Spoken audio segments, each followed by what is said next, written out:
Camarades, pour mettre la différence entre mes vidéos précédentes et celle-ci, puisque c'est le même, la même décoration, je vais mettre ce chapeau-là. Hein? Voilà, c'est un chapeau que j'ai acheté, ça fait 3 ans maintenant. C'est pas que je vais porter treillis comme les autres, je sais pas comme ça, mais bon, c'est le seul chapeau de ce genre-là que j'ai pour l'instant. Je vais mettre ce chapeau-là pour faire la différence entre la vidéo passée et cette vidéo. Chers camarades, sans trop tarder, je vais vous montrer un élément important. Un élément très important. Mesdames et messieurs, bonsoir. Merci de nous retrouver à nouveau pour un nouveau numéro de l'échiquier international en direct. Le Gabon suit la tendance de ses voisins, sauf que cette fois-ci, le coup d'État orchestré par les putschistes ne semble pas du tout constituer un véritable drame pour certains pays européens qui ont dénoncé de manière très soft, appelant à peine à la retenue et ne faisant aucune remontrance aux putschistes responsables de l'éviction de Ali Bongo. Comment expliquer ce discours médiatique et politique européen, français en particulier? Sommes-nous devant des putschistes positifs ou des putschs positifs et des putschs négatifs? De son côté, il faut bien le dire, l'Union africaine, par le biais de son Conseil de paix et de sécurité, vient de suspendre le Gabon de ses instances. Voilà des thèmes que nous allons tenter aujourd'hui de développer et auxquels nous essaierons de trouver des réponses. Nous en parlons donc ce soir avec nos deux invités. Tawfiq Hamel, consultant international, chercheur en histoire militaire. Monsieur Tawfiq Hamel, bonsoir. Bonsoir. Merci d'être avec nous. Voilà. Alors, chers camarades, on va maintenant écouter la suite sous forme d'audio. Sous forme d'audio, chers camarades.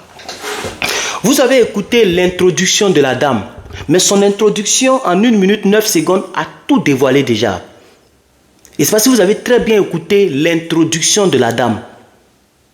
C'est presque le même pan analytique que j'ai adopté concernant le coup d'État du Gabon. Des gens, je vais utiliser le thème de la dame qui est encore dans ma tête, le mot qu'elle a utilisé. Des Européens ont condamné ce coup d'État avec un ton soft, c'est-à-dire un ton mouillé. Vous comprenez? Un ton mouillé. Je vais recommencer. Je vais recommencer tout le speech de la dame. Parce que, vous voyez, en tant que journaliste, elle a résumé un peu. Parce que ce n'est pas toutes les personnes à la peau blanche qui soutiennent les actions de M. Macron. Même il y a des Français qui ne sont pas d'accord avec la politique française en Afrique. Je reprends. Il y a des Français qui ne sont pas d'accord avec la politique française en Afrique. On va réécouter, chers camarades. Mesdames et messieurs, bonsoir. Merci de nous retrouver à nouveau pour un nouveau numéro de l'échiquier international en direct. Le Gabon suit la tendance de ses voisins, sauf que cette fois-ci, le coup d'État orchestré par les putschistes ne semble pas du tout constituer. Voilà. Le Gabon semble suivre les exemples de ces précédents coups d'Étatistes, mais sauf que cette fois-ci, le coup d'État ne semble pas vraiment constitué. Un véritable drame pour... Un véritable drame. C'est-à-dire, ça n'a pas étonné les gens, c'est ce que la dame dit. C'est ce que la blanche dit. Ça n'a pas étonné les gens. En tant que c'est les Européens qui sont toujours les plus étonnés concernant nos propres problèmes en Afrique. Mais cette fois-ci, ça ne les a pas étonnés. Ils ont été moins. Ils ont été comment? Certains pays européens qui ont dénoncé de manière très soft. Donc, chers camarades, actuellement, le dossier du Gabon, il y a 2 groupes d'individus. Je pense que Kémy Séba m'a rejoint. J'ai écouté M. Kémy Séba. Je n'ai pas l'habitude de l'écouter. Mais quand j'ai vu, comment on appelle ça, la personne qui m'a identifié, en bas de mon nom, il y a plusieurs personnes encore qui ont dit oui, Herman le patriote. C'est-à-dire les gens ont commencé à m'identifier encore. C'est-à-dire une personne m'a identifié et il y a au moins une quinzaine de personnes qui m'ont identifié en même temps. Il faut écouter Kémy Séba, il faut écouter, pardon, il faut écouter. Donc j'ai pris la peine d'écouter jusqu'à la 5e minute et je suis sorti parce qu'il marchait, les gens le saluent. Je ne sais pas pourquoi, tu sais que tu es connu. En plus, tu es encore dans un pays africain et tu marches pour faire direct. Et tous ces directs, il ne fait que faire ça en marchant. Et il marche sciemment, expressément. Parce qu'il veut peut-être un background qui défile, où les gens le saluent. Bon, si ça lui fait plaisir, il n'y a pas de problème. Mais moi, ça m'a dérangé un peu parce qu'il s'arrêtait, les gens prennent photo, mais ce n'est pas grave. Mais il a eu à dire quelque chose. Il a eu à dire que Si les gens qui sont là-bas ne mettent pas fin à l'oligarchie française, ne mettent pas fin à l'impérialisme français, ils ne mettent pas fin aux accords militaires et tout ce que vous savez avec la France, c'est qu'on ne sera pas avec eux. Mais c'est ce que même les Blancs ont déjà constaté. Le coup d'État s'est déroulé hier. Déjà, il y a des émissions où les gens prennent la même direction que Herman le Patriote. C'est vrai qu'il y a d'autres qui sont ivoiriens comme moi. Il y a d'autres, mais il y a un mec qui m'a clashé. Hein. Il a dit, oh, les pseudo intellectuels, je sais que c'est de moi il parle. Vous voyez, il a même parlé de l'histoire de Damiba, que Damiba était comme si, et puis ta. Bon, je n'ai pas fait de clash avec quelqu'un. Mais moi, je suis encore sur ma position jusqu'à preuve du contraire. C'est-à-dire qu'on va voir, ce que nous voulons au NRP, quand on va voir les actions qu'ont posées Goïta, qu'ont posées Traoré, qu'ont posées Tiani, qui sont tous des présidents de nos 3 pays sûrs. La Guinée, moi je ne compte pas la Guinée, et le Gabon maintenant je ne compte pas aussi le Gabon, parce que ce sont des pays qui ne m'inspirent pas encore confiance. Donc chers camarades, on va poursuivre. Donc les pays européens ont dénoncé le coup d'État avec beaucoup de soft, n'est-ce pas? Appelant à peine à la retenue et appelant à peine à la retenue. Ne faisant aucune remontrance aux putschistes responsables de l'éviction. Voilà. Et ne faisant aucune remontrance. C'est-à-dire, ils n'ont pas parlé contre les putschistes. La vidéo, avant cette vidéo, j'ai parlé de M. Emmanuel Macron. Qu'est-ce qu'Emmanuel Macron a dit? Sa deuxième sortie concernant le Gabon, il a eu l'audace. Il a eu même le courage de dire que le coup d'État au Gabon n'est pas pareil au coup d'État du Niger. Et j'ai posé la question, en quoi est-ce que 2 coups d'État sont différents? Si ce n'est selon vos intérêts. Parce qu'au Niger, vous êtes en train de perdre vos intérêts, vous les avez déjà perdus. Votre ambassade n'a plus l'agrégation, n'a plus l'immunité, n'a plus le droit d'avoir le passeport diplomatique. Mais vous le maintenez parce que vous êtes plus fort. Mais tôt ou tard, vous allez sortir de ce trou à rats. Et comme l'autre côté, vous avez encore tout en place, la preuve, le monsieur a fait sa sortie aujourd'hui, ne vous a pas attaqué. Donc c'est pourquoi vous dites que les coups d'État ne se ressemblent pas. Je l'ai toujours dit et je le répète ici à qui veut l'entendre. L'Africain n'est plus dupe. Aujourd'hui, là, l'Africain n'est plus dupe. On ne va plus se laisser se faire manipuler comme ça facilement. Non. Nous sommes réveillés. Nous savons que la France politique est cette France-là qui fait que nos États sont pauvres. Nos États n'évoluent pas parce que la France, elle a une politique uniquement qui profite à elle seule. Et de manière très maladroite. C'est elle qui fixe les prix, c'est elle qui imprime notre argent, elle a des bases militaires dans nos territoires, etc. De Ali Bongo. Comment expliquer ce discours médiatique et politique européen, français en particulier? Sommes-nous devant des putschistes positifs ou des putschs positifs? Vous voyez, c'est pas ce que j'avais dit. Donc il y a des putschs qui sont positifs et il y a des putschs qui sont négatifs. D'après ces soi-disant pays européens qui sont des pays démocratiques et qui veulent la démocratie en Afrique. Mais quand même, chers camarades, de vous à moi, soyons sérieux. D'accord. Putsch négatif. De son côté, il faut bien le dire, l'Union africaine, par le biais de son Conseil de paix et de sécurité, vient de suspendre le Gabon de ses instances. Voilà des thèmes que nous allons tenter aujourd'hui de développer et auxquels nous essaierons de trouver des réponses. Nous en parlons donc ce soir avec nos 2 invités. Taoufik Hamel, consultant international, chercheur en histoire militaire. Monsieur Taoufik Hamel, bonsoir. Alors, ici, je ne sais pas s'ils vont dire pareil, mais comme l'idée m'est venue, j'ai envie d'incruster ça ici.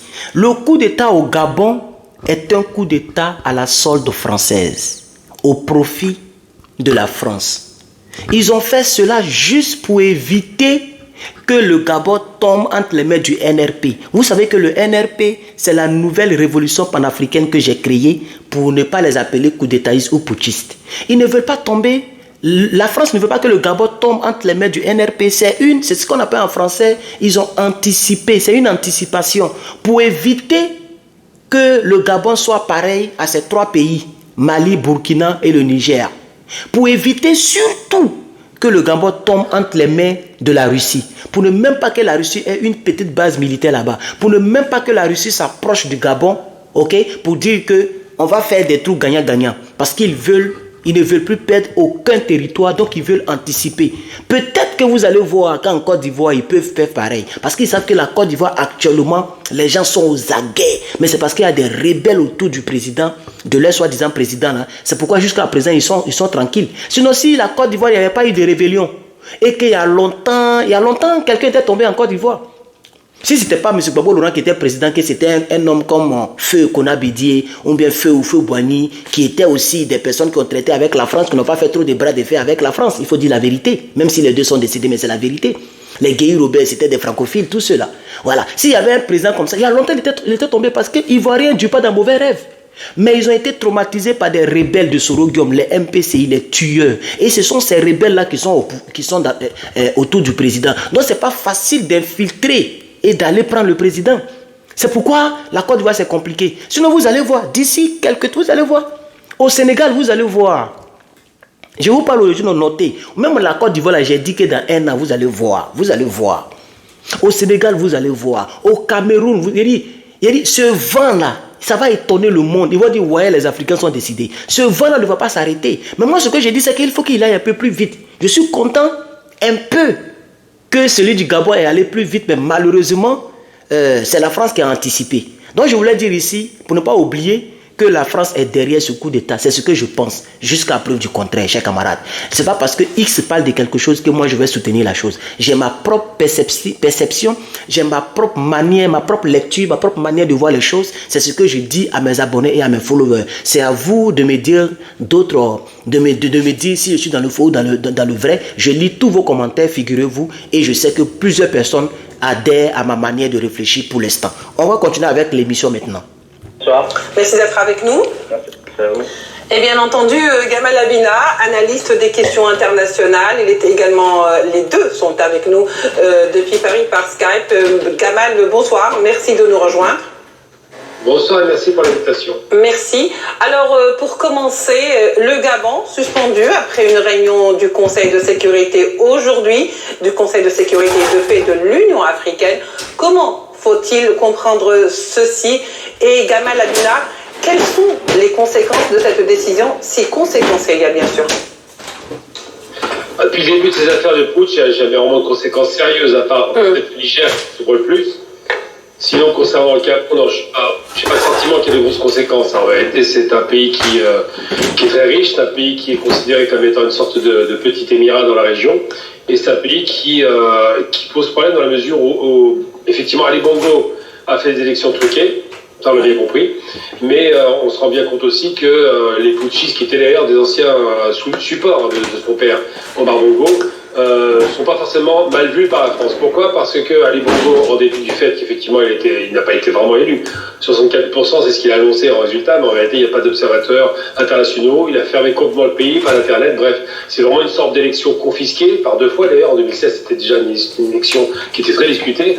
Et bien Ali Bongo il a quand même pris un positionnement qui a un peu gêné la France. Il a rejoint le Commonwealth par exemple, ce qui était problématique, il s'est rapproché de la Chine, s'est rapproché d'autres partenaires, donc c'est à la fois un président qui est mal élu, voire pas, qui a quasiment une élection qui était tronquée, et en même temps un président qui, s'il est renversé par des putschistes favorables peut-être à la France, on ne sait pas encore, va arranger les affaires de pas mal de monde. Et là, on se rend bien compte qu'il y a on voit deux jugements différents, c'est qu'on voit bien qu'il y a deux standards.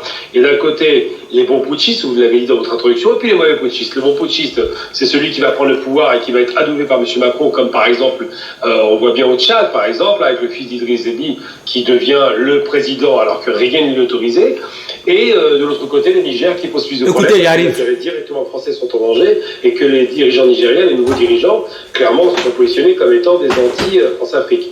Donc c'est vrai que la question qui se pose aujourd'hui, c'est est-ce que oui ou non, ces putschistes finalement ont une couleur favorable à l'ancienne puissance coloniale ou non? Eh bien, on a l'impression, peut-être, c'est pas sûr, qu'au Gabon, ce serait le cas, parce qu'Ali Bongo a pris quelques écarts, s'écarté un peu de la France, et que finalement, les putschistes avaient quand même, il faut se rappeler qu'un des principaux militaires était plutôt France-Afrique, plutôt France-CFA. Donc, c'est ces questions qui se posent.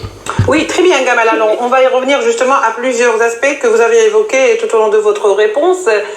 Taoufik Hamel, pourquoi ce coup d'État est-il si différent des autres qui l'ont précédé? Pourquoi n'a-t-on pas cette impression qu'il y a, ou ce coup d'État a suscité la colère de l'Europe, de l'Occident, de l'Union européenne si vous préférez, alors que les autres coups d'État ont vraiment provoqué la colère chez les Occidentaux? Déjà, dans le cas du Gabon, il y a pas, fondamentalement, on s'attendait à ce coup d'État. Déjà en 2018, il y avait déjà une tentative de coup d'État. Et quand on regarde la gouvernance au sein du Gabon depuis 1967, vous avez la famille de Omar Bongo qui est au pouvoir. Globalement, il est devenu plus une monarchie qu'un système politique. Et globalement, en dehors du système, depuis au mois de 2014, il y avait toujours des révoltes qui sont aggravées à partir de 2014-2015 à cause de la crise, en tout cas la baisse des prix du pétrole. Bon, je n'aime pas la manière dont le monsieur parle. On dirait qu'il bégaye un peu. Mais chers camarades, peut-être que vous avez déjà compris ce que où je veux en venir.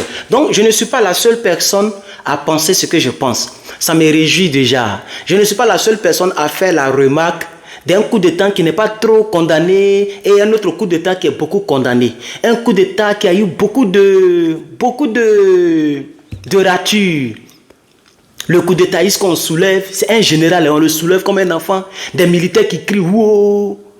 Un coup d'État panafrique, un coup d'État en Afrique où les gens ne sont pas sortis avec drapeau russe. Vous comprenez? Parce que les Africains savent que c'est le fer qui coupe le fer. On a besoin d'une force pour aller contre une autre force. Vous comprenez? Un coup d'État où le président est filmé, non, c'est un arrangement. Donc c'est ce que l'émission dit, mais l'émission dure, ça fait 25 minutes. Et surtout les gens qui parlent dans l'émission, je n'aime pas la manière de parler, mais la femme elle a déjà tout détaillé. Et vous savez très bien, une émission ça se prépare. Donc selon l'introduction de la présentatrice, vous savez déjà de quoi l'émission va parler. Donc vous avez une idée de toute cette émission. Mais si vous voulez, je peux vous envoyer le lien. Si vous m'envoyez un mail, j'ai partagé cela. Je peux vous envoyer le lien. J'ai même fait capture d'écran pour ne pas oublier encore. Voilà. Je vous envoie le lien ou bien la capture d'écran. Vous allez taper pour aller écouter, pour aller suivre l'émission. Donc chers camarades, nous avons écouté 5 minutes et nous sommes à 17 minutes parce que j'ai aussi parlé longtemps dans cette vidéo. C'est juste pour vous dire que je ne suis pas la seule à penser ce que je pense. Même des personnes à la peau différente de la mienne pense ce que je pense, ok? Et plusieurs grands cyberactivistes qui sont nos prédécesseurs, j'ai cité un qui s'appelle Kémy Séba, est en train de penser ce que je pense, etc., etc. Je ne suis pas la seule. Faisons attention, chers camarades. La France elle sait que nous aimons. Regardez, beaucoup ont acclamé, sans même essayer de réfléchir. Moi, je n'ai pas acclamé. Et c'est ça qui a fait que beaucoup de personnes, beaucoup ont adopté ce que j'ai dit, et d'autres aussi ont dit, oh, il ne raconte rien de bon. Dans le premier direct que je faisais sur l'histoire du coup d'État. Parce que les gens pensaient que j'allais venir ici pour dire on pompe les cœurs pour les Gabon. Je ne suis pas un bête. Je ne suis pas un mouton. Hein. Moi, je ne suis pas comme ça. Hein. Je réfléchis, chers camarades. Donc, que Dieu vous bénisse, chers camarades. Merci beaucoup. En tout cas, le week-end, j'espère qu'il se passe bien de votre côté. Que Dieu vous garde, que Dieu vous protège. Et si vous avez un frère de même père ou de même mère, ou bien vous avez les deux parents en commun, donc un frère de même père et de mère différente, c'est un demi-frère. Donc si vous avez un demi-frère, une demi-sœur, ou vous avez un frère plein ou une sœur plein, on peut le dire comme ça, n'oubliez surtout pas de lui apporter assistance, réconfort. À chaque fois que, si vous avez réussi que ce dernier, et que vous pouvez faire un petit geste, faites le geste. Et si vous avez un frère ou une sœur qui vous demande de l'aide, que vous savez que vous pouvez lui accorder ce l'aide, aidez, c'est votre frère, c'est votre sang. Alors si vous avez un frère ou une sœur, ayez une pensée pour ce dernier et pour cette dernière. Surtout si vous êtes le plus âgé, parce que normalement c'est vous qui devrez aider le petit. Maintenant, si vous êtes le petit ou la petite, que vous avez réussi, que le grand ou la grande, aidez vos frères et sœurs. Cela est aussi bénissant et Dieu aime cela. Que Dieu vous bénisse. Merci pour votre aimable attention et à bientôt.